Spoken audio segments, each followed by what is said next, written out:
Y'all, welcome to Whyspace. Hey, Um, we do apologize for those of you who are on YouTube. We may not look our best today. listen, you're getting all natural. Laura, if you're watching, please hide Lily's eyes. I think this may frighten her today. But we Trauma. appreciate y'all tuning in again. I want to kick off by saying thank you to the bacoodles of new followers that we got this week. Thanks to New Heights. Yeah. Of all things in the universe, that New Heights would again this week talk about my last name on their Listen, social media. We do appreciate it. We have so many new followers and downloads, and we have no idea what to do with y'all. We apologize, but at least if you watch New Heights and you've come here, you're not expecting perfection either. So that's true. That is true.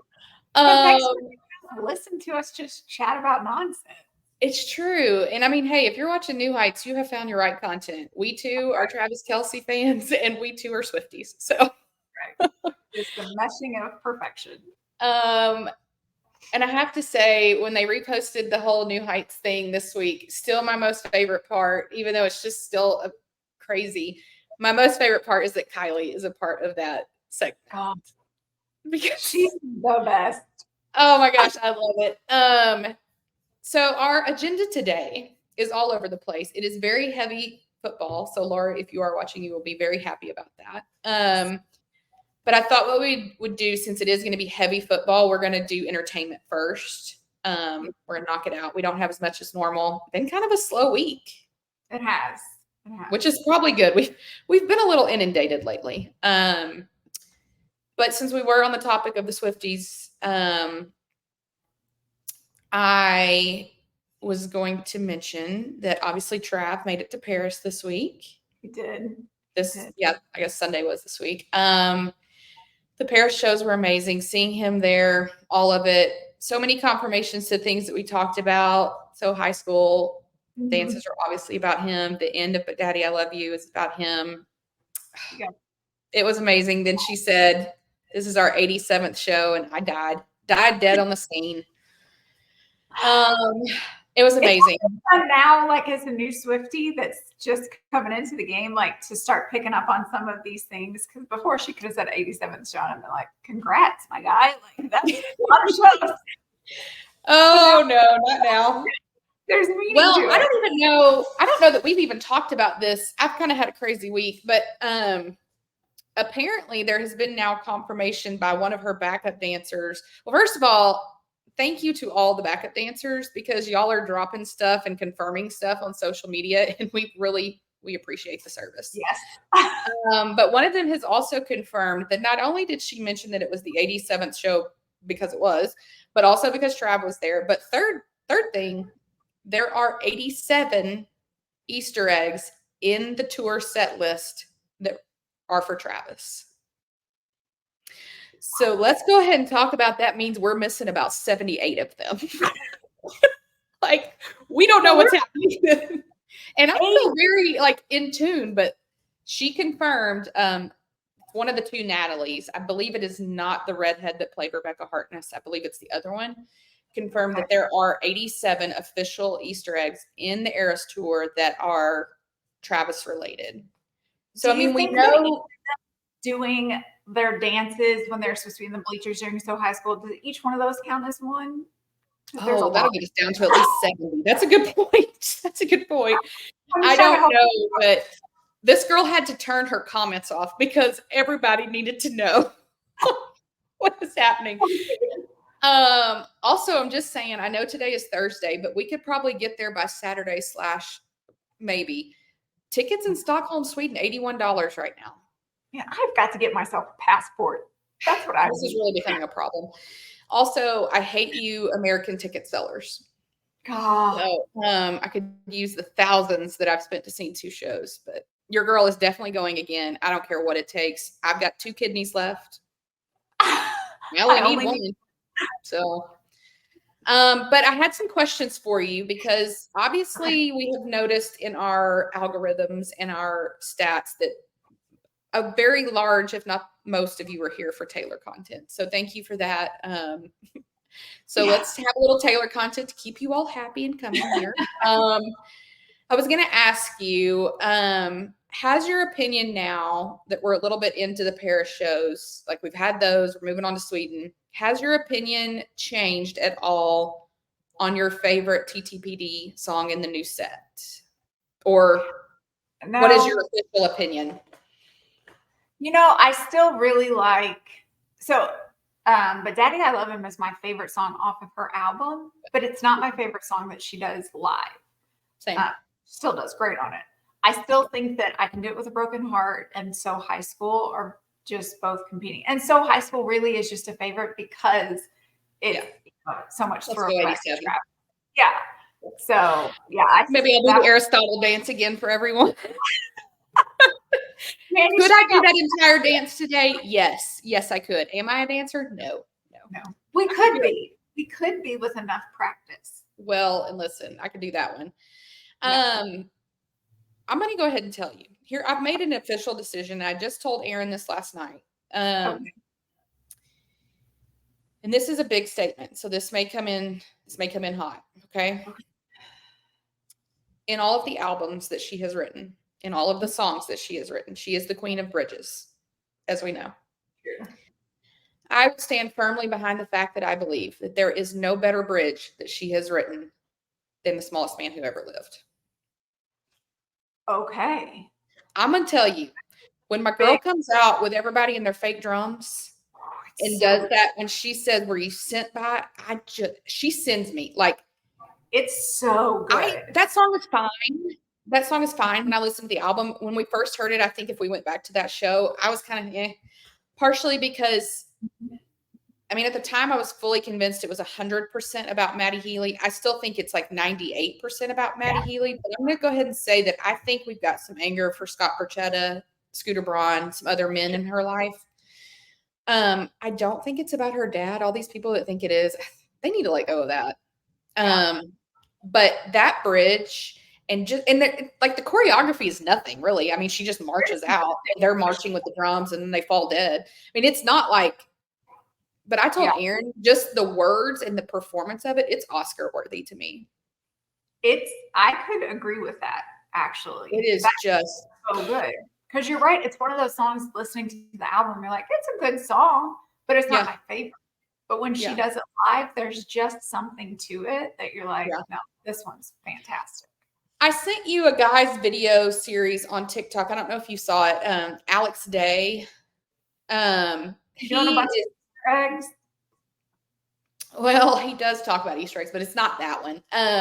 No, Alex is friends with like Nikki that we follow. Now Nikki is big in the 112 theory, but no, he did this like spoof thing that was like a 4 or 5 part series where he pretended to be like Taylor's team and Taylor's like telling them what she's adding to the tour set list and how she's changing anything. And so he'll be like, oh, we're going to add The Smallest Man Who Ever Lived. Okay. His commentary as this alleged person was telling him, it was totally me because it's what we talked about. Like, how are these songs going to work on set and blah, blah, blah. But his reactions and then now seeing it, and he went to the Paris shows, like, geez, Louise, it is incredible. So good. I have been curious now that we've got a new album, and you've set a little longer in your Swiftie-hood. If you could pick 2 surprise songs. Now, I gave you fair warning, so don't act shocked about this question. Yeah, you did. What are your 2, or do you need me to go first? Or are you still conflicted? Okay, well, so Spicy Take. Oh, man, I'm ready. The surprise songs, I don't enjoy in the concert. Oh. I don't watch it. What is our reasoning behind this? I don't know. I literally don't know. This is what I'm worried about though, because of your personality. Is it because that you like to know what's coming? Okay. So. Okay, this might be a personality. Okay. I think that's a lot of it. And then she meshes 2 songs together sometimes, which Tessa, when I'm watching her live stream and she'll type what songs they are, God bless you, because she'll mesh them and I'm like, oh, that was 2 different songs. I had no idea. No idea. Oh, you're going to die when you hear my answer then. Okay, I want to hear your answer. Wait, are you not going to give me 2 songs then? I don't have to. I literally, because I was Okay. like thinking of songs that I was like, this would be really good live. That was like, long live. And I was like, I bet she does that. And I just have not paid attention enough. I don't know. But I would like to hear Robin live. Just because I don't like that song. And I just want to change it for you. Because it's always different when she adds like a live spin to something. Yeah, I will say there have been a lot of, and more so a lot of the, which is going to make my answers even funnier, a lot of the older songs that I've like typically just been like, skip. Once she has done them in the surprise songs section, I'm like, oh my gosh, I freaking love that song. Yeah. So my first one, I'm just going to go easy. The second one may put you under the table. So I'm going to go easy. The first one, I just want to hear her do the Black Dog. Okay. Because how many times have I adopted this week the phrase, I hope it's freaking shitty in the Black Dog. And the Black Dog means something different for me right now. And it means something for some people here where I live. I just hope it's real shitty where you are. And as of yesterday, I think it was. So yeah. So I'm going to go with that. I just want to hear her do it. That would be a good one. So this one, now just be okay with this. All right. Okay. So this is a very surprising choice by me. So she did start the mashups. I don't feel like the mashups really started until what, like Argentina, maybe? It was either Argentina or after. Yeah, somewhere around in that time. So that was new. I didn't get mashups at my shows. And I'm not mad about it. These people that I see on social media that like complain about things that have happened, I'm like, you got to go. What is wrong with you? And you still get to watch it. Like simmer down. Plus, like, I can tell you I have amnesia from my shows. I can't even I have to go back and watch the videos and like, oh, that really did happen. So Debut is not my favorite album. That was the era in which I didn't really like Taylor Swift because she was like 16-ish and I was like just out of college, I want to say. And I'm like, why are you singing about heartbreak? What do you know? I didn't like her. Also, her voice at that time, in my opinion, and I'm not musical, just wasn't developed and she sounded really whiny to me. Now, I would have even said back then, like, girl can write some music, but where is she getting this? I was totally convinced that she was not the one writing them because I was like, you're like 2. How do you know these things? Yeah. Now I understand she's like from another planet. Yes. But I would actually like a mashup. And it's of 3 songs. Oh, okay. 3 are on Debut. So I don't know how or why, and I dreamed this up when I came up with this question, but I want a mashup of I'm Only Me When I'm With You with Tied Together with a Smile with Cold as You. So I know you might be thinking like, well, first of all, that's a lot because it is. But I have like some lyrics that in my head, I'm like, that could tell like a really beautiful story. So like, Cold as You, she says the part about, you have a way of coming easily to me. And when you take the very best of me, blah, blah, blah. What a rainy ending given to a perfect day. Just walk away. Ain't no use defending words that we'll never say. Sitting here thinking it through. I've never been anywhere cold as you. So like that whole part about like cold as you. So then I'm like, it made me think of I'm only me when I'm with you. She says like, I know everything about you and I don't want to live without you. But again, earlier, no one's as cold as you. And then Tied Together with a Smile, because again, no one's as cold as him, but that's who she wanted to be with. I'm just telling you, I think it would tell a beautiful story. And listen, if anybody can mash those 3 together, it's going to be Taylor. So should I tweet the idea to her? I think it wouldn't hurt and just be like, hey, just in case you're running out of ideas. She's used a lot of ideas. Maybe I should just say like, hey, I know it's hard for you to come up with any like creative things. We'll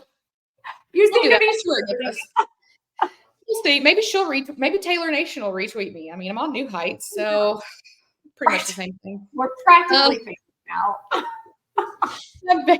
She has heard my name. I'm just saying. Okay. So then I had 2 last questions about Taylor, and then we will move on. Lead single was Fortnite, right? What is your choice for the second lead single? I Can Do It With a Broken Heart, I think, is the one. Same. I think that that's the way it seems like it's trending. Now, my follow-up question, what music video do you want now? Okay, so I had two. Oh, okay. One of them, I put I Can Do It With a Broken Heart just because the theatrics I think she could put into a video would be incredible. She already does. I mean, if you just think of like all the other videos that she's done and all of the theatrics and the over-the-top things that she puts in, this song gives her a lot of creativity to just kind of go anywhere with it. And we've already seen she put a lot of thought into how she did that single song in her set list. So I think that would be a really fun one to see. But then my just for pure joy that I want a video for is So High School. Okay. All nods to football. Okay, I guess I did have two as well then. I mean, I just think that that's going to be a default answer for us. We're going to always have a soft place in our heart for So High School. And I actually had maybe I need to tweet this to Taylor too. Maybe I should just get her email address. If anybody wants to shoot that over, go ahead.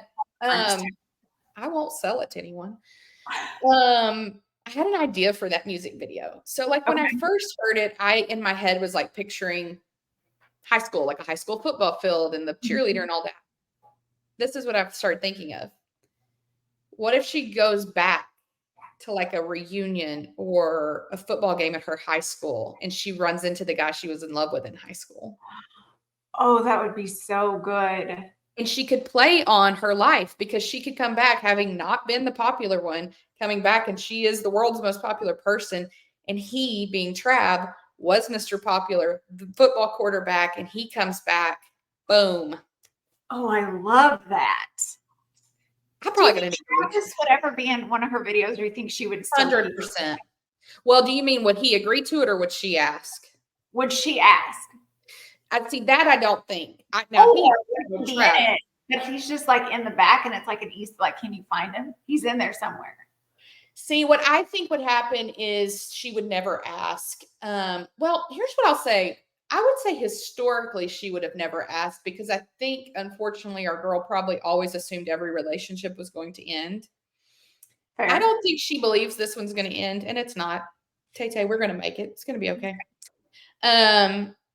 But I still don't think she would put him in there. But if anyone she's been with, he would be the one. But I don't think she would. I think she would have somebody wearing his number. Yeah. Something like that. Like maybe like it flashes back to, and it would be tricky because like his high school number was 18 because he was a quarterback. So it wouldn't be the 87. That's true. They could film it in Cleveland Heights. I like it. You love it? Like I do. Okay, I'll get a hold of her. I'm on. Okay, good. Make a list of these ideas. I just feel like you're on a roll. Again, I think this further validates Tree, if you are listening. This further validates that we would be valuable assets to Taylor Nation. Valuable. If for nothing else, pure entertainment. I mean, again, unless you need us for math or time zones, and then we can't do that. We cannot do that. We will outsource that piece. Yeah, we will find you somebody. But right. So mine actually totally shocks me because, again, it's a song that I was like, but it's the Who's Afraid of Little Old Me. That would be a good one, too. Because I think of like what she does on the tour set, like what she does on the tour now with it. I'm like, I freaking love this song. And like when I heard it on it, I was just kind of like, yeah. But I've never had an album that's grown on me so much the more that I listen to it. Now, I will say, though, I will say, as far as the anthology goes, I'm still not like all in on the second part. Yeah, that's fair. A lot of holes for me still, but partially because I can't ever get to it because I put the other songs on repeat. If I could just listen to But Daddy, I Love Him once, or maybe 5 times, I could probably get to some other songs in my car ride. Yeah. But unfortunately, I'm at about a 7 to 8 times. So that's fair. Yeah, that's awesome. I will say there were some rumors this week that, I mean, it's not a rumor, it is true that she filed for the trademark for the Female Rage, the musical, that she joked that that's what she calls TTPD. Nothing is accidental. No. To quote our girl, I'm telling you that there's a reason behind that. I believe She's writing a Broadway show. I have always believed that. I've always had a million ideas about what it was. I really was convinced it was going to be the last great American dynasty and that story of darkness. Yeah. I don't think so anymore. I think it's going to be I Can Do It With a Broken Heart. And I think it's the whole show's going to be about autobiographical in a way, like putting on the world's biggest tour, you're like the biggest thing and you're heartbroken. I think it'll be over dramatized for what it was, but I think that's what's happening. And I think that it's going to be called that because also, did you see the stuff? I meant to send this to you. The opening acts when they're getting ready, Sabrina Carpenter, Gracie, Gail, Girl Red, and now Haley from Paramore, when they're getting ready, they've all had a picture come out where they're all wearing a t-shirt of Taylor from the debut era, and it says Female Rage on it. I had not noticed that. All of them have now. The only one who I've never seen the picture of her wearing it was Phoebe Bridgers. Okay. That's interesting. So we'll see. I'm here. Listen, I love New York. I'll go every day. Wow. So that's our Taylor segment. Thank you all for joining us. Can't wait. This is just one of those, the brain of Taylor Swift. It's frightening in a way. It is. Not only do you have a relationship that you do have to put focus on in order to keep a relationship going and healthy. Mm-hmm. So that takes some mental space, and it's long distance. So that's got to take some more mental space. You're on the largest tour of your career. Mm-hmm. That's taking up all your time. You've released an album, and now potentially you've also been working on a Broadway musical. Well, here's the thing. I mean, since the Eras also doing laundry yesterday, like took it out of me. Mine's still in the dryer. Let's don't talk about it. We didn't even brush our hair today, so don't start. Since the Eras tour has started, she's put out 3 albums. Wild. And here's the other thing. Do I believe she's writing this Broadway show? Yes. Do I believe she's writing a book? I've always believed that. Do I believe she's working on her screenplay? She said she is. Yeah. And then we have the rumors. This kind of segues us to my next thing. We have the rumors that she's going to be the Dazzler in the new Deadpool Wolverine. I'm going to go on the record and say I don't think she is. I want her to be so much. I don't even know who that is. Okay. No. Same. My husband can tell you everything. Me? Will I go see it 13 times? But I don't think she is in it. I don't think she's had the time. Yeah. But I think, and we got a big one today, I think she's probably got a song on the soundtrack. Yes. And today, I'm so happy because we all know that Blake Lively is my queen. As much as I love Taylor, Blake Lively has my heart. And Judd and I had a very extensive argument about this yesterday, that he thinks that Taylor is more beautiful than Blake. Please, you're 8, you know nothing. I mean, she's pretty, but she knows Blake Lively. Blake is going to be in the Colleen Hoover movie, It Ends With Us, which is a great book. I have a lot of mixed feelings about that, but we'll talk about that in another show. And it came out today that My Tears Ricochet is on the soundtrack of the movie. And I cannot wait now. I am so excited. I think that it can. So there's been some other Easter eggs that we thought were related to Gracie Abrams. So Gracie's got a new song coming out on her new album called Us that she is doing with Taylor, which I can't wait for. And in the Fortnite video and the TTPD installation in LA, she's like laying somewhere or on a book. It just says the word Us. I assumed when Gracie's album cover came out and the song was called Us, that it's about that. And it could be. But now that she's also on the It Ends With Us, I'm like, is it both? So many things. Listen, these Easter eggs that can mean more than one thing, it's too much for my brain. It's too much in general. And then when they can have dual meanings, what are you doing to me? Listen, people always say, like, I've heard people say, if you could look at someone's text messages or something, who would you pick? Now, she would be high on my list, but her notes app on her phone, that's where it's at. Yeah. That's what I want. Yeah. I would take that one. I mean, I'll take the other. Her notes app, and I want her dad's photo reel. Well, I kind of think I need Trav's photo album now since he turned his flash on and was filming. He didn't care. He did not care. He was getting that video. Yeah. So I'm going to segue because my answers to some of our other questions, we've just kind of talked about these people. Yeah. I had 2 entertainment questions for you. Okay. And my friends and I from college, we've always asked these questions to each other at a lot of different periods in our life. We went to a small private Christian college like you did, but not the same one. And we had social clubs instead of sororities and fraternities. Let me tell you what that means. Let me tell you what that means. That just means that you are not under federal hazing laws. And so you can get a lot of things done to you that are a lot of PTSD. Anyway, so we were in a social club. There were, at the time we were there, 3 to 4, maybe 5 girls clubs, but really 3 main girls clubs. And so we used to all sit in our dorm rooms and look at like Cosmo magazine, or Us Weekly, and we would talk about these celebrities, and we would say, oh, we were what's called an E. Oh, they're definitely an E. Or, you know, they were a Chi Delta or Tri Chi or whatever. Like we would call them out like that. And so we used to talk about like our favorite like celebrity friend crushes, if we could be friends with this celebrity. Got it. So I'm just curious. I've got 4. I couldn't pick. If you could be friends with any celebrity or celebrities, who would you pick? And we'll just go ahead and say we know Taylor's on our list. That one's automatic. Yeah. Blake Lively, for sure. We're in the same friend group. Okay. What I'm curious to see is if our list ends up the exact same. So far we're 2 for 2. Okay. So we've got Blake. See, I didn't write these down, so I'm going off the top of my head here. I would want. I think I want Kelsey Ballerini. God, that you're gonna say that. It's like that's a good one.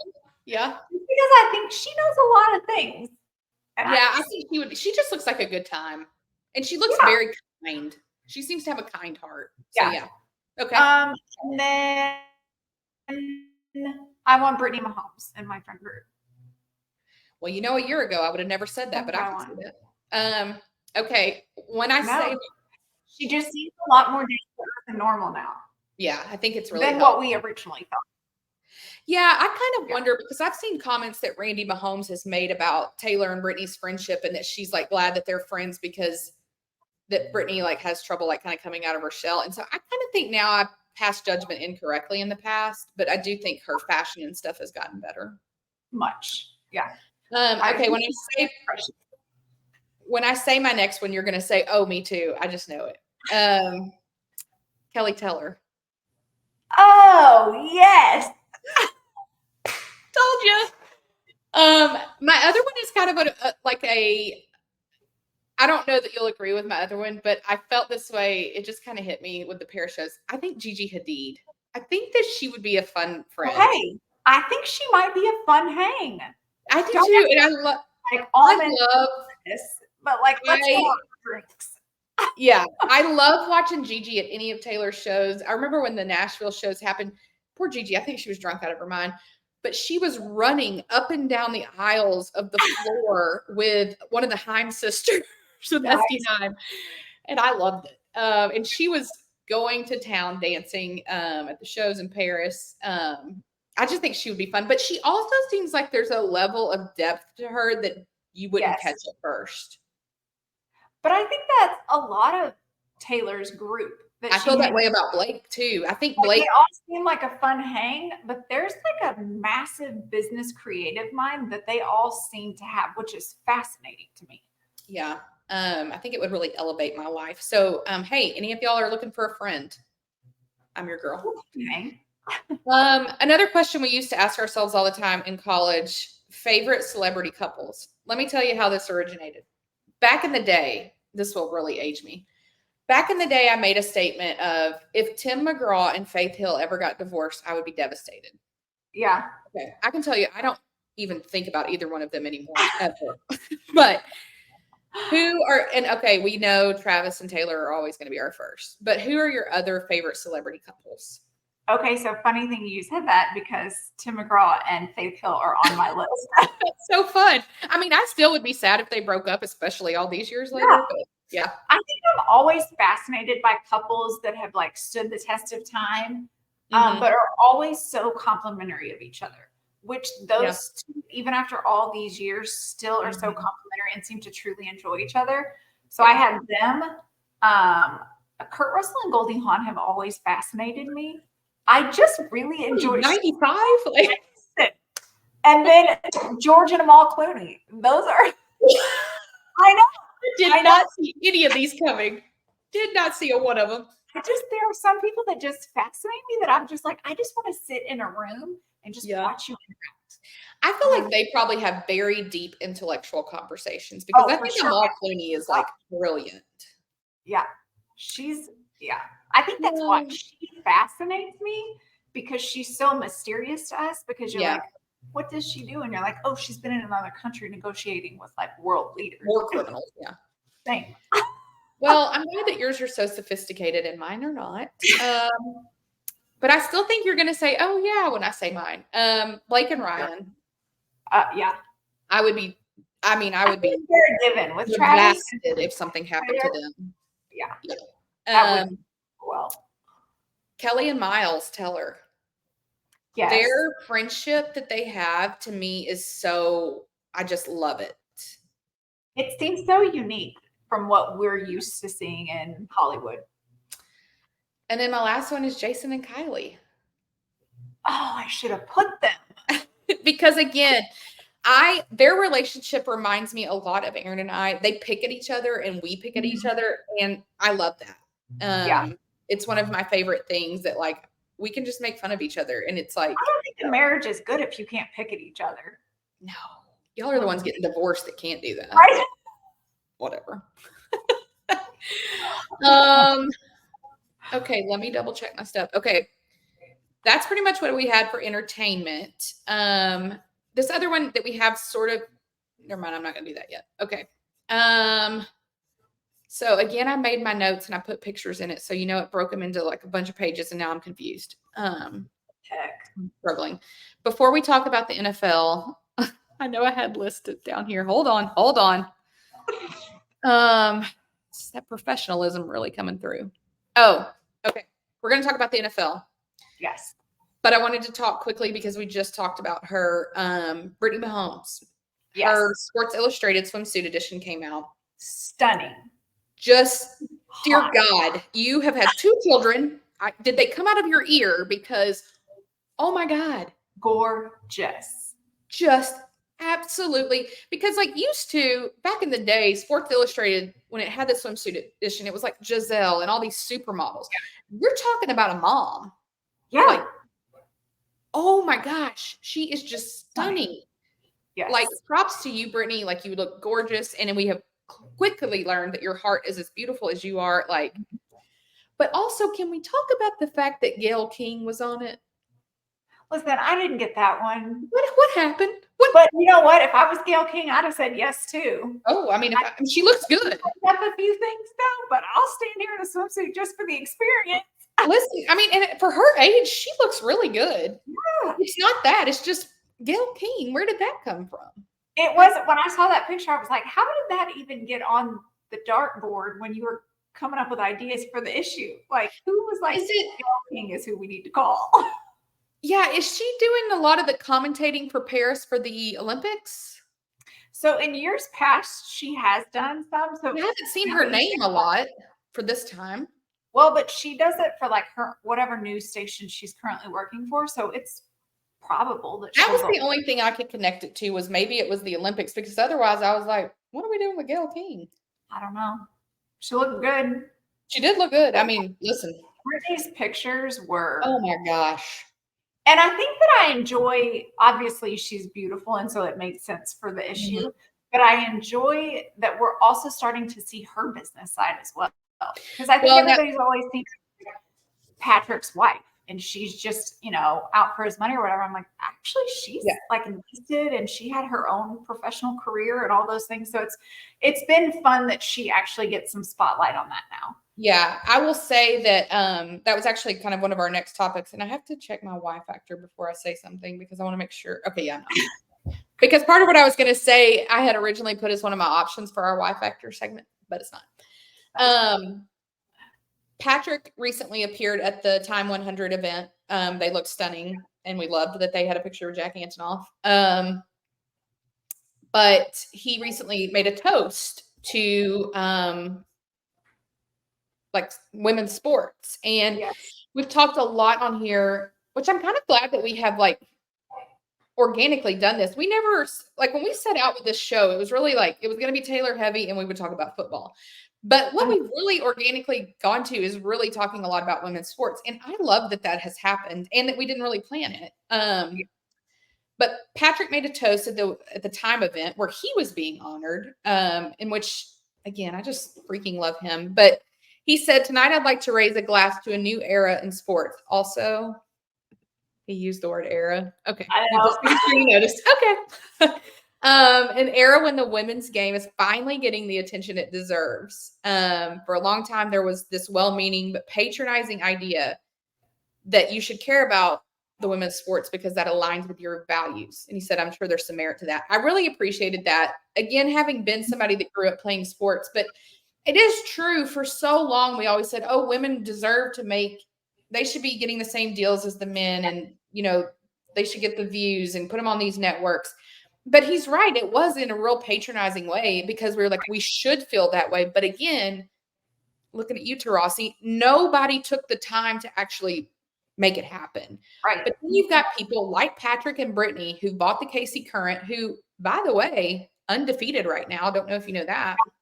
I've been watching. I'm going to go online and see when the next home game is because I want to take Judd. But like it takes them buying into it. Tom Brady buying into the Las Vegas Aces, the WNBA team. I think like put your money where your mouth is. So I really appreciated that he brought that up. And he went into a lot of examples, which I appreciated too, because I think a lot of people right now are seeing this as a good soapbox to get on, to be like, oh, women's sports because of Caitlin Clark. But like, let's talk about some other people. Let's talk about something more than Caitlin Clark. And he really did that. He mentioned several people. I mean, of course, there were some bigger names like Coco Gauff, but there are so many women doing like incredible things in sports that will only get any ounce of notoriety if, unfortunately, based on the way our society works, if people like him, Tom Brady, people like that, put it out there. Right. Yeah. I loved it. And I love that Brittany bought into the KC Current without Patrick at first. He came in on the back end because he was like, oh, that does make sense. Right. Oh, that's a great idea. Let's do that. You go to that. Let me in too, you know? Yeah. I really love that. So props to them. All right. We're here. Last night, well, they began leaking earlier in the week, but we now have the official NFL schedule for the 2024 into 2025 season. Yes. I have a lot of thoughts. Now, granted, some of these are pictures, but I do have 2 pages of notes. And it is officially 18 weeks, correct? It is. I mean, 17 actual games, one bye week. I thought that was like a suggestion that we were talking about, but then I got the schedule to start figuring out when we're going to Chiefs games, and I was like, because a couple of weeks ago, Roger Goodell was on Pat McAfee's show, and he was like, well, if I'm, deciding, I would love to see 18 weeks. I'd love to see the Super Bowl move to the Sunday before President's Day. But it did come across like these are just ideas. We don't have enough time to make that happen now. But then when the schedules came out, I was like, wait a second. Yeah, there's just one bye week time on those guys. Yeah, I'm interested to see how this plays out. I'm excited for new heights for next week. I assume it'll be it'll be a new episode. I say that like I know, but I'm just based on what I think Trav's schedule is. I'm interested to see how that plays out and like what they think about it, because it's a lot of weeks on a guy's body. And I noticed like the Chiefs schedule, let me double check myself. I hate to be wrong. The bye week for them is like way into the season.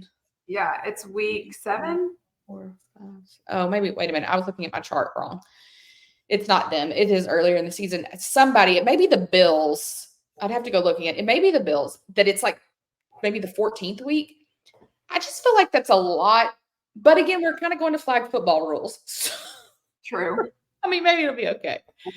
I just think that this is really going to test the depth chart for teams. You can't play your guys that hard, especially if you're doing well and you're potentially going to be in playoff contention.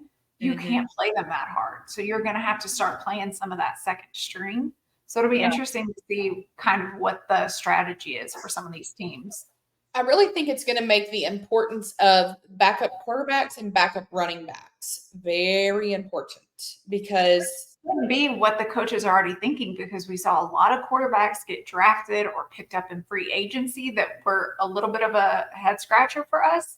Well, now we know why. It makes me, and knock on some wood, this is fake wood, but it'll work. I am really glad that we got Carson Wentz in Kansas City, because I mean, God willing, Patrick makes it the whole season healthy, but right, a really solid backup with some like real game experience. So not that the game was horrible, but he just never played. And and he was older. I mean, not that Carson's young, but like, I'm just real glad. And I think your running backs are going to be really important, which I'm interested to see what happens with the Chiefs, because obviously we feel very content with where we are at running back, but you don't really like, I mean, I don't know what's like Clyde Edwards-Helaire. Yeah. But like, I don't know. So I'm interested to see that kid from Wales, because he's apparently been taking mainly running back snaps. I'm interested to see how that plays out. He's a stout dude. He could push through some of those people. Yeah, I don't mind looking at him either. So, okay. So, first stat that I saw about the schedule that I wanted to talk about. Okay. Teams with the most primetime games. So, I was really surprised. The Chiefs have 2 Sunday night footballs and 2 Monday night footballs. And I'm sure it's because I'm a Chiefs fan, but I kind of expected more. So I looked up some stats. This is the stat that really has me puzzled. There are 3 teams with 6 primetime games. 49ers, totally makes sense. Cowboys, Jerry paid for it.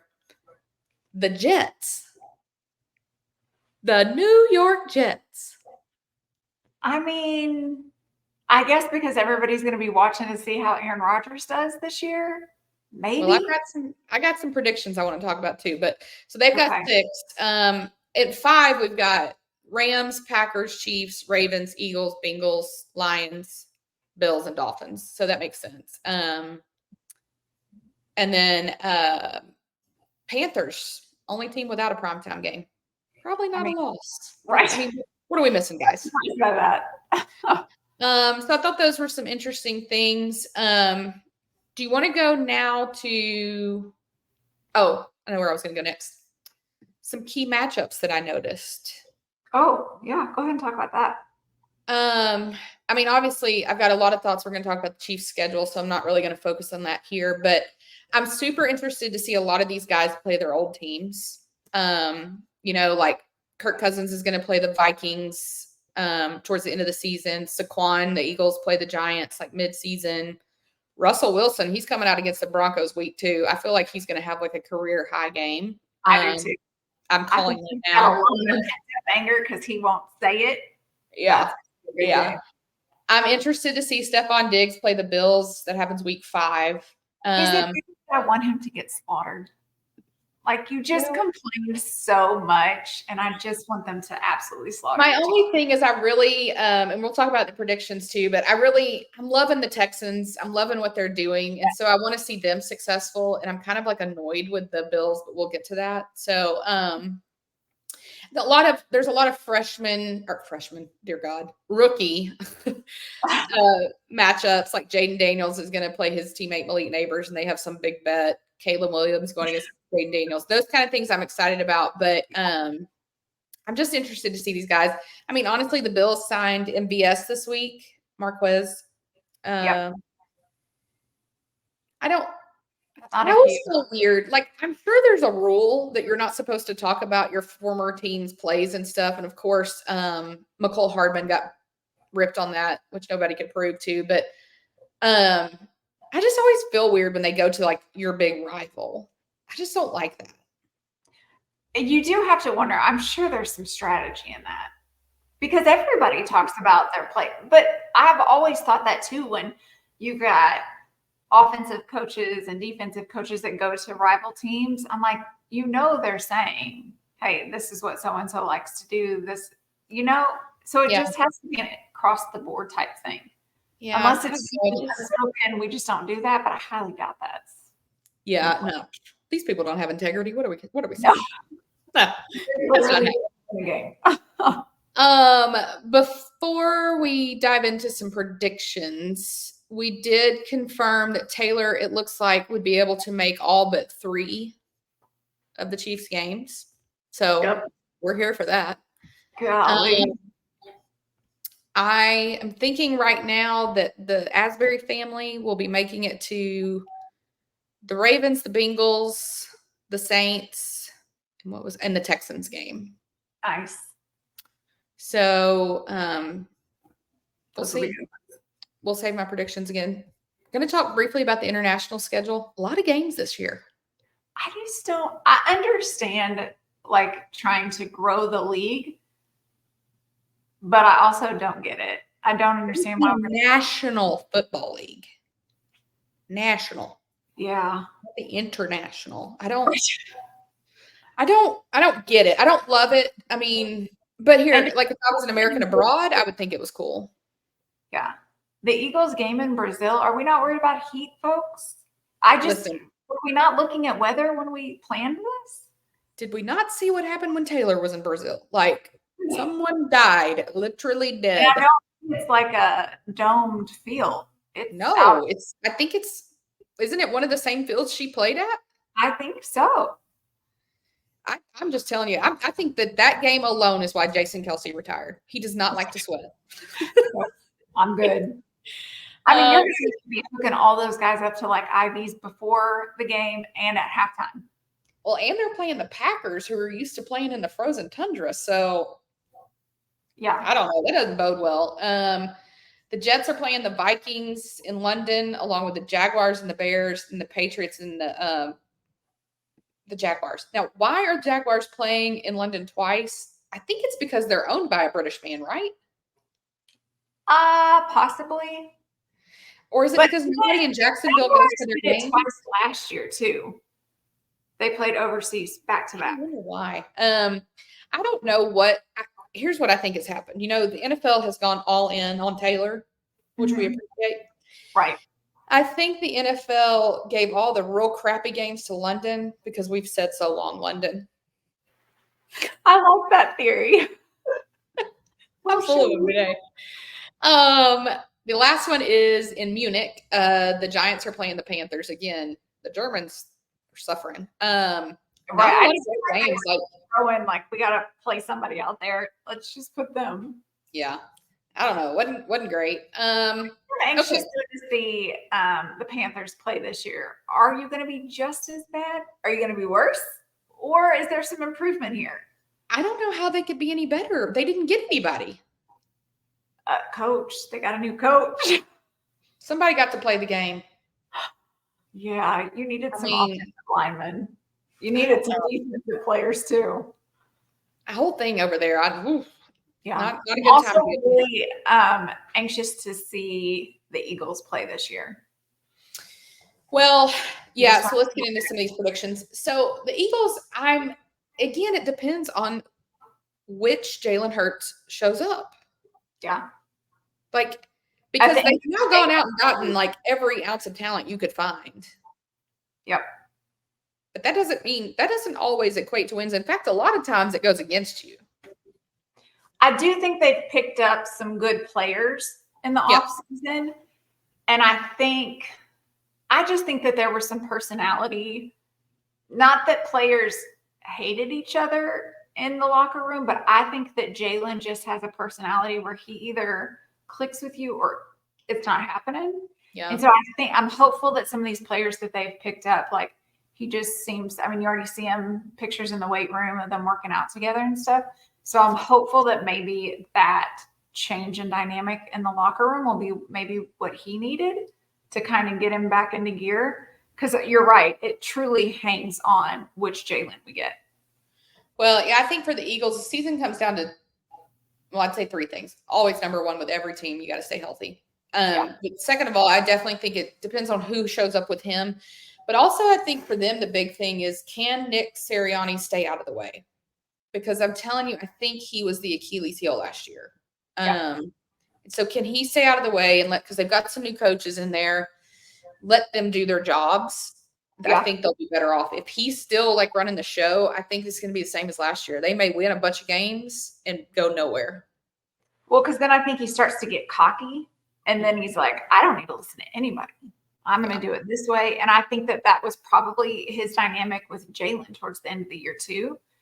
Yeah. And Jalen, as much as, Saban in college was pounding on Jalen, he still listened to him. You're still the one on the field making the plays and seeing everything too. So I think you're right. Nick's got to take a step back and just let the coaches do what the coaches do. As much as I've complained about the way that the conferences work in college football, I also think we could use a shakeup in the conferences in the NFL.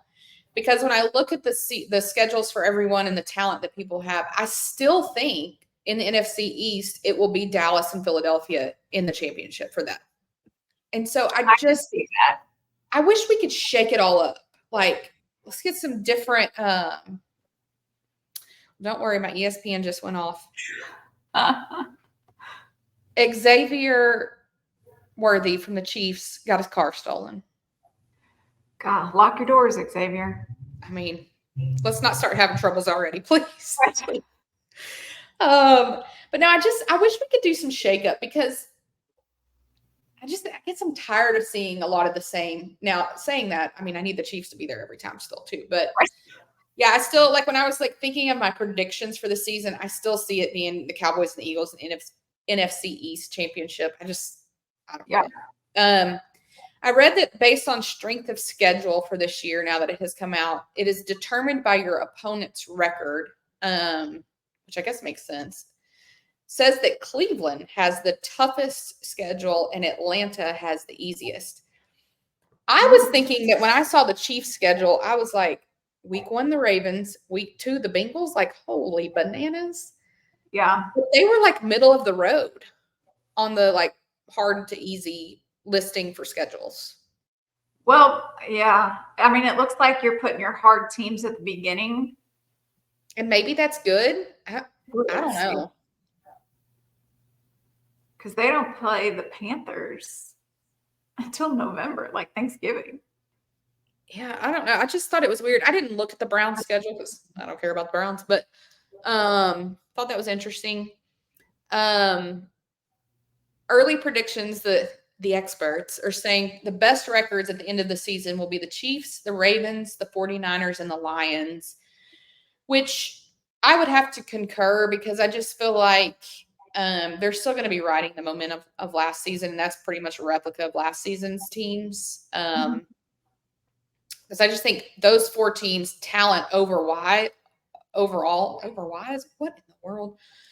Overall is pretty much the same. I mean, I know the Ravens had a little bit of change up, but they got Derrick Henry. So 49ers are pretty much the same. Lions are the same. Chiefs, I mean, God knows what we'll have with Rashee Rice. But it says the worst records. Again, I felt that these 4 were predictable as well. Patriots, Broncos, Panthers, and Giants. 100%. I do think the Patriots will do better than they have, but I still don't think we're talking about much. Yeah, they'll have a better season than last year, I think. But last year, I think they were just they had already cut themselves out. We're done. Let's try again next year. I don't see any of those teams probably having more than 4 or 5 wins. I don't know if the Panthers will even get that many. They only got 1 or 2 last year. Yeah, more of the same, I'm afraid. Yeah. So here's some predictions that I read on the internet. I want to get your reaction. Okay. Everybody's convinced that the Bears will make the playoffs. No. Well, let me say a little bit more. I mean, I agree, but their reasoning behind this is because they're road games this season. Indianapolis, Washington, Detroit, and Minnesota. So they're trying to say, other than Detroit, that their home games are going to give them a solid season and that their road games are easy wins. I mean, I think that's a little bit of a stretch. There might be some truth to that. But I just think they're too new. You're trying to rebuild something, and I just don't think that we're going to see that this year. And again, is Caleb Williams talented? Yes. Did we see it last season in college? No. So, and the NFL is a whole different ballgame. There's just different things you've got to learn, and I'll be interested to see how well he does. But I don't think that he's going to get them to playoff contention. I don't even think it'll be close. The next big item, it says, everyone is convinced that Detroit's going to beat the 49ers for the NFC to go to the Super Bowl. And that will be their first time in franchise history if they win it. So I don't have anything to base this on, but I think the 49ers are going to implode this year. Okay. It's funny that you say that. That's what I was leading us to talk about.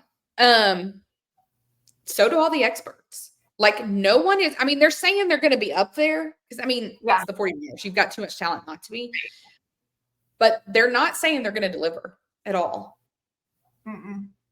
You didn't switch out hardly any of your players, which the players you had got you to the Super Bowl. But that's 2 Super Bowl losses.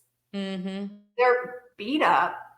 I don't know that you've got enough young guys to replace some of them. And I don't know. We'll be happily surprised if they do really well. But for some reason, I just think that they're not going to be the 49ers that we're used to seeing.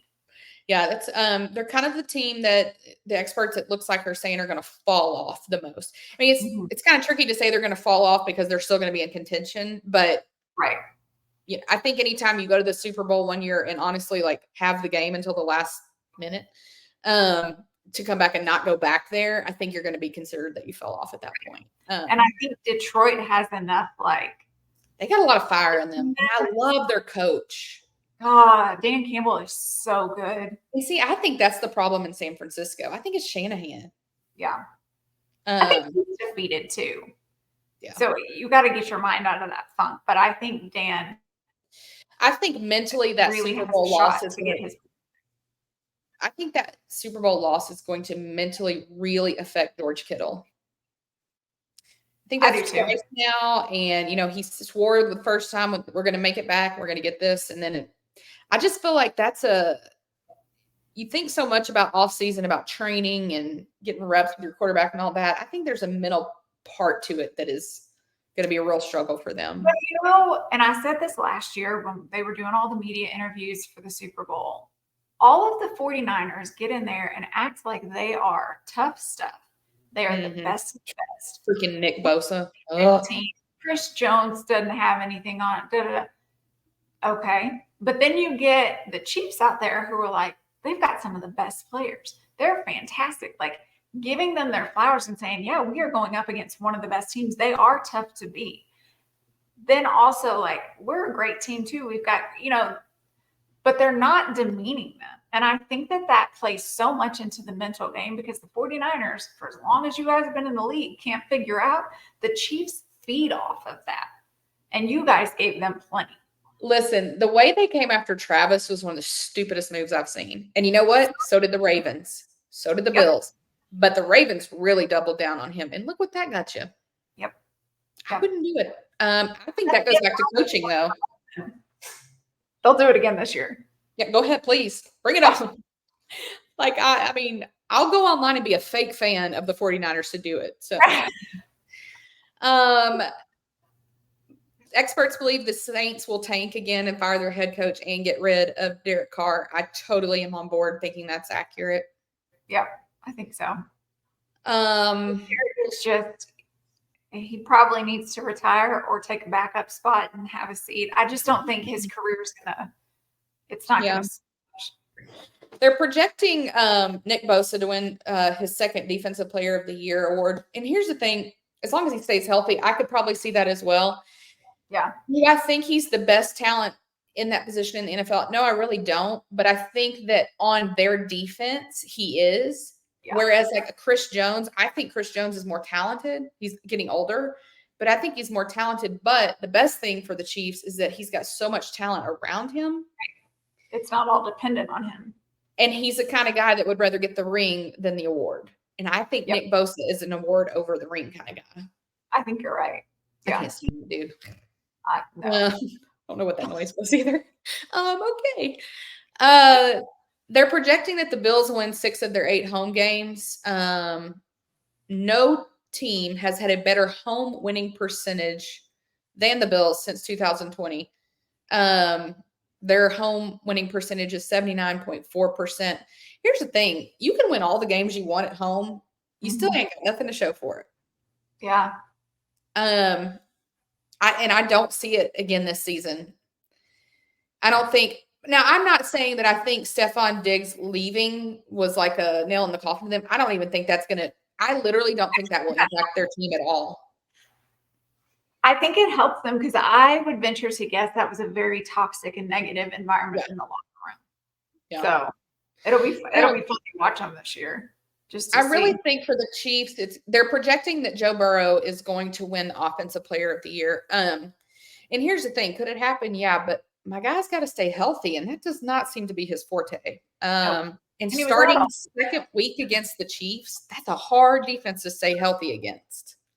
Yep. I don't know. I'd be nervous. I think the biggest competition for the Chiefs this season will be the Bengals and the Ravens. Yeah, I could see that. Will they lose to the Bills? Potentially, but not in the end. No. Says a lot of people are really down on the Dolphins. Well, yeah. But they're saying they're going to kind of have like an Eagles season from last year. They're projecting them to win 9 of their first 11 games, which is kind of how the Eagles started out and then implode. Because I think you've got all old players. They're not going to stay healthy. If I see Tyreek Hill or OBJ post one more time about how like they're the fastest receiving core, my guys, you can't keep your knees in place. Like y'all are hurt all the time. And you can only play through so much. Now, listen, Jody Fortson, Aretha's brother, is with the Dolphins now, and he has historically had injury issues. I hope he has the best season of his life and is very successful this year. We want nothing for him to succeed. Yeah, we want nothing but the best for Jody, but I just don't see it with the Dolphins. And you got to keep Tua healthy. And I was going to say, listen, I saw a video with Tua the other day at like a charity event he was doing, and my guy has been hit too many times in that head. I hope he wears one of those Guardian helmets, as stupid as it will look. Right. Listen, if any player needs to wear it, it's him. Yeah. We've got to protect that at all costs. So a lot of talk about the Jets. Now, I got some real weird stuff to tell you. Okay. I don't know if you've been seeing this. There are a lot of people projecting that the Super Bowl is going to be the Lions and the Jets. Well, hold on. You didn't even let me give you the backup evidence, okay? I didn't need it. Okay, so here's the reason they're saying this. Weeks 2 through 5, the Jets could, of course, depending on injuries and all that, could face 3 rookies who will be playing away from their home stadium. So they're going to face Titans, Patriots, Broncos, and Vikings. Now, I'll be honest, when I look at that sounds like a pretty cush schedule. You're going to be either playing like – not really used to home yet. They're brand new to where they are. So I guess they're trying to say like hostile environment, which I was at the Jets game last season when they beat the Eagles, which was totally bumfuzzling to us. Right. And that was Zach Wilson. I don't know. That's their evidence, is they say those games in MetLife. I want to say Meadowlark, and I was like, no. Didn't the Jets keep their offensive coach? What's his name? He was the Jets. Yeah. Hackett, their offensive Nathaniel coach. Hackett. Yeah. Yeah. I'm not a fan of him, and I just don't think they're going to do well. Even if Rodgers is healthy, he's still coming back from a massive injury, and he's coming back from not playing for a year. And he's old. And if you're not protecting, like, you can have all the best running backs, wide receivers that you want, But if your O-line can't protect him or he gets taken out after a couple of games, you're back to where you started. Who's their backup this year? Who do they get as a backup now that they don't have Zach? Let's see. Remember? I'm looking.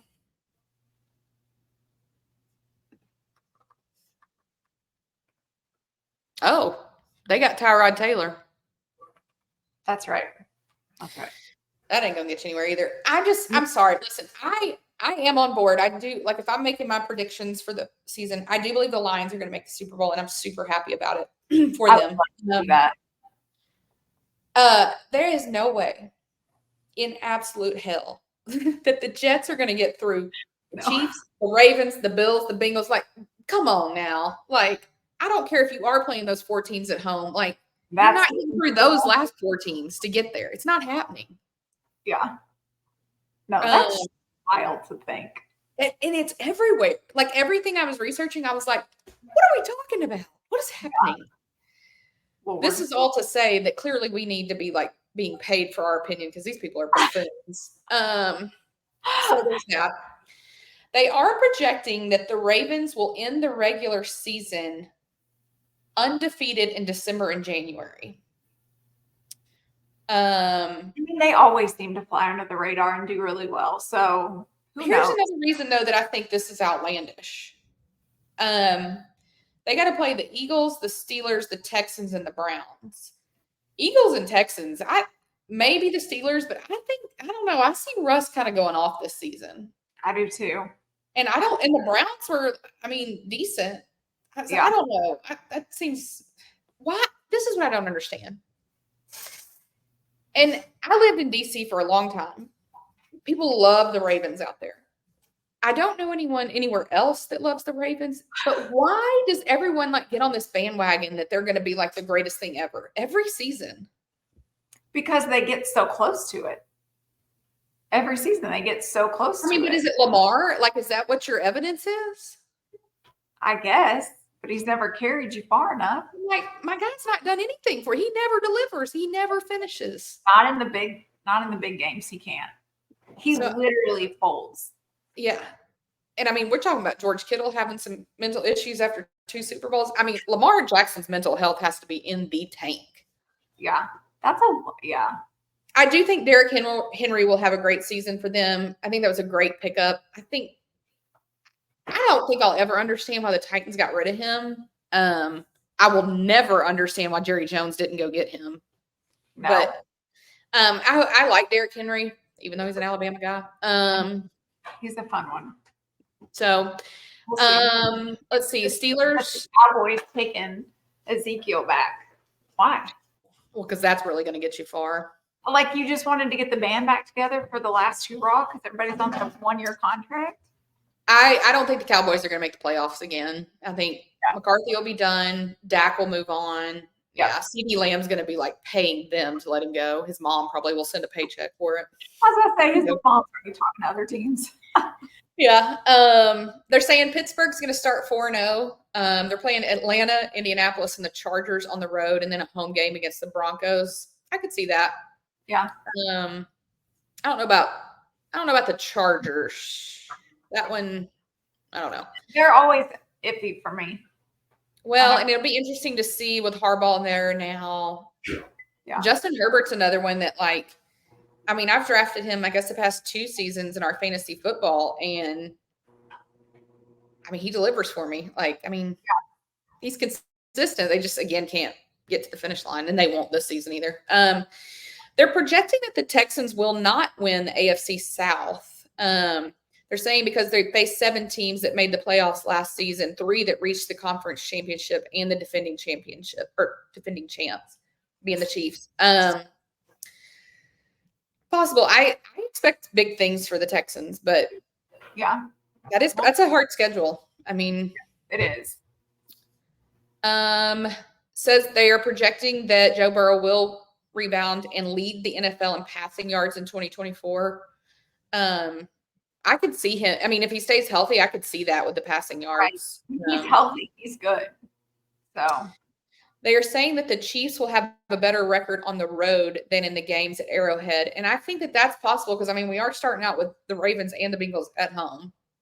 Yeah. So, well, and they always do well at kind of those. They like the hostile environment. I mean, I think the Cowboys will miss the playoffs. That's what the experts say too. The experts are saying that the Steelers will win the AFC North, and I could see it. Possibly.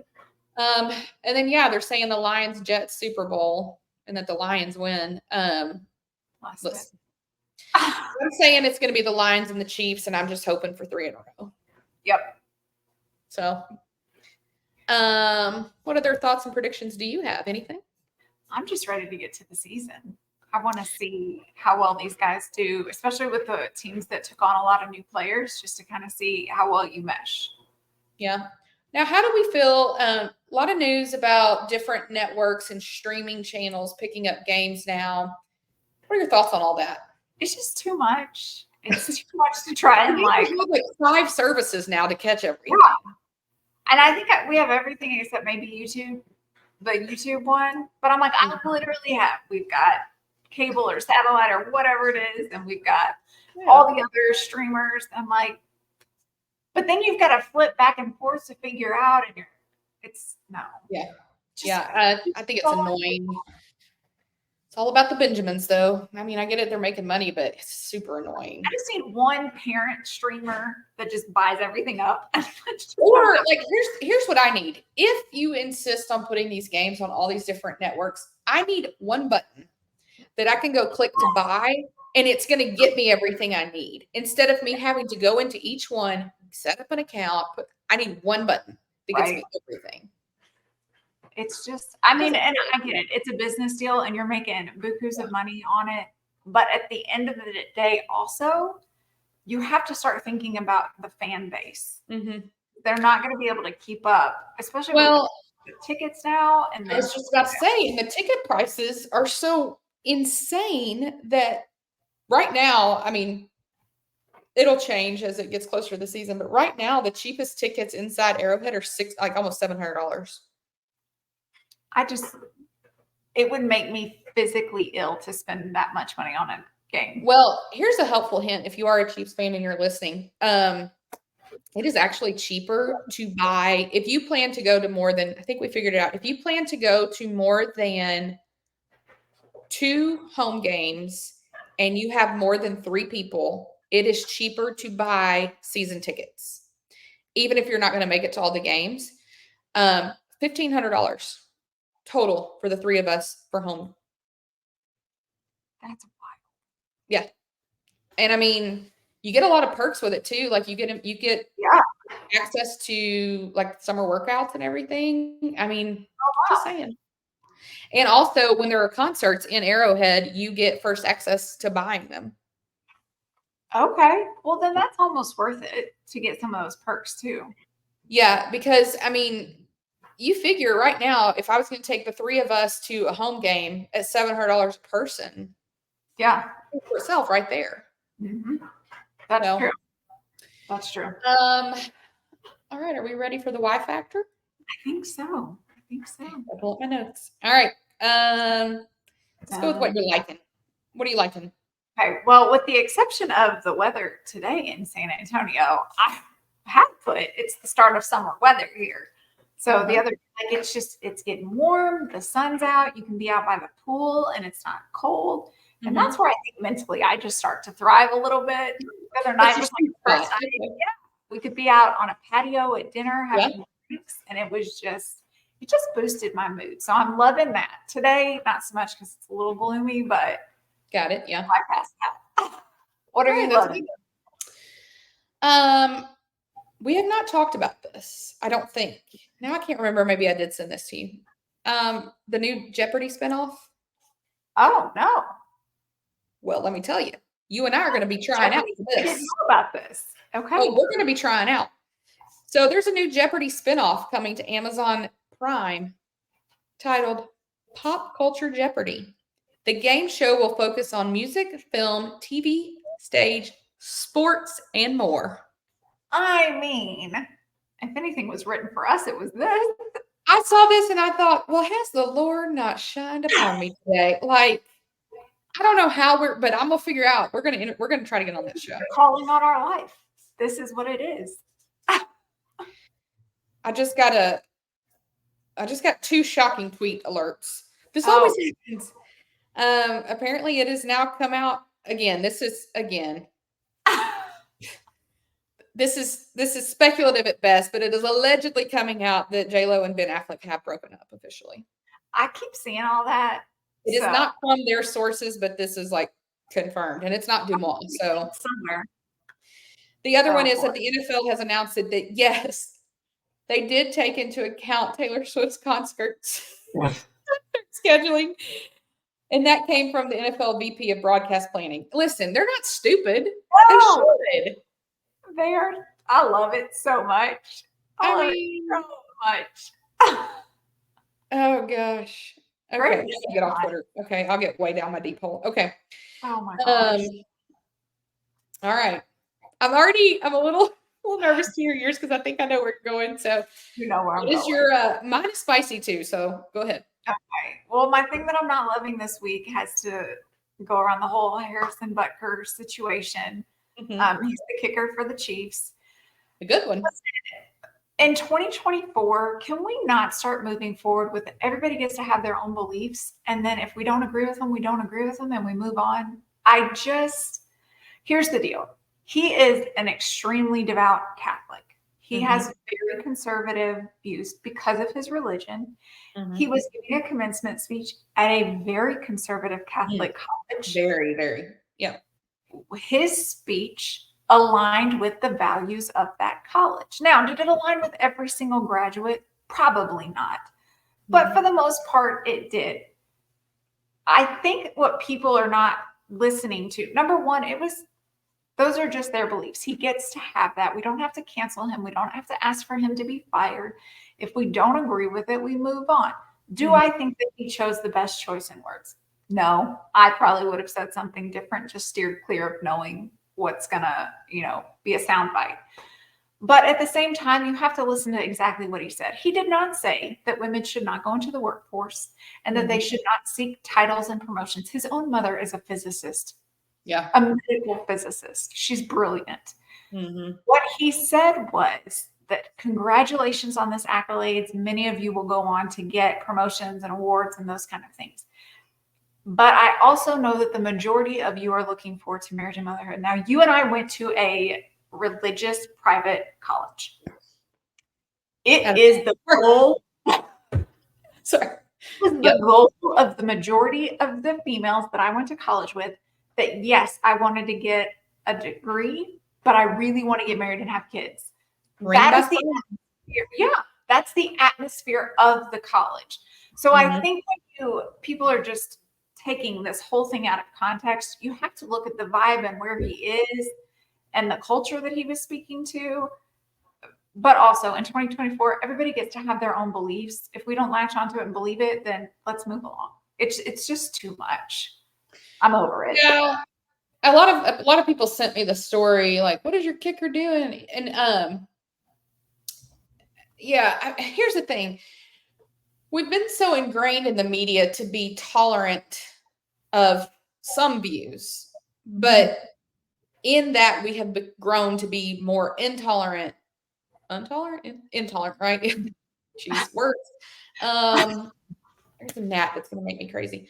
Of a lot of others. And so, I mean, did I agree with everything he said? No, but I don't agree with everything anyone says, even Taylor. Right. Like, I mean, I did think it was a little bit lame that he said, like, brought her into it because that was clearly trying to get some, like, soundbite. And really, he just said, like, my teammate's girlfriend says, what is it? Familiarity brings contempt.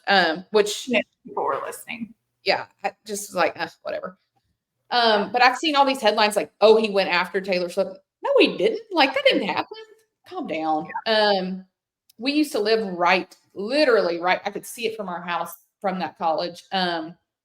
You're not going to find a more conservative place in the country. He gave them exactly what they would have every other time. He just has a bigger name. There are so many issues going on in the world that the ones that people latch onto, to me, I always am like, well, that's a random thing. But then I also think it's like a sign of desperation. Like we're all trying to escape all these other heavy things. So we just latch onto this. Thing. Yeah. Yeah. Just move on. Well, and I just wish we could stay, and this kind of segues to my thing that I'm disliking, but I wish we could just stay grounded in truth. Like, let's talk about what he really said. Let's don't talk about the sound bites. You know what I mean? Yep. All right. For your spicy take. I think you're going to laugh, and I know internally, whether you say it or not, are going to really enjoy mine. I'm hesitant to use the word to describe this group of people, but there is a group of people who have a lot of theories about the sexuality of Taylor Swift. Okay. I'm a little hesitant to use the word but I think they call themselves this, so I don't think it's offensive. They call themselves gaylers. So if you're offended that I just said that, they call themselves that. And please, if that's what offended you today, bless your heart. So here's the thing, and this could go down many rabbit holes of speculation of things, but there has always long been speculation about rumors and things about her sexuality and her life and friendships and all that. She herself has said more than one time, like she just wishes the media would let her friends just be her friends. She has said she is not a part of a community. She's an ally. Like, I think she has said everything she could say without being ostracizing and, maybe even offensive. But there are these people on social media. There is one girl in particular. I think her name's Jordan. I don't know. She has pink hair. I'm tired of it. Like, it is literally when she is on stage singing So High School, pointing and blowing kisses to a man, they want to come back behind as fans and say that this is like her, like it really means for someone else who happens to be the same sex. And like, oh my gosh. Like, just like with Harrison, can we not just let what they're saying be the truth? Like, let's stay grounded in the truth. Like, and I know part of it's like the Easter eggs and, whatever. And, oh, well, she wore a rainbow. Well, like the whole color scheme of Lover was like a rainbow. So they take that for this and that. I'm just sick of it. I'm so tired of it. Let people be who they are. And when someone tells you who they are, believe them. Like, is this so hard?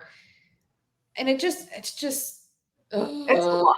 Yeah. It's exhausting. And I have unfollowed this person. I don't know how originally I was following. I think when I first originally followed her, like that wasn't the theme of her content. I think she was just like a Taylor person. So somehow I got to follow her. So I've unfollowed. I've blocked. I've done like everything I can possibly do to not come across her content, and yet it still comes up on my For You page every day on TikTok. I can't get rid of her.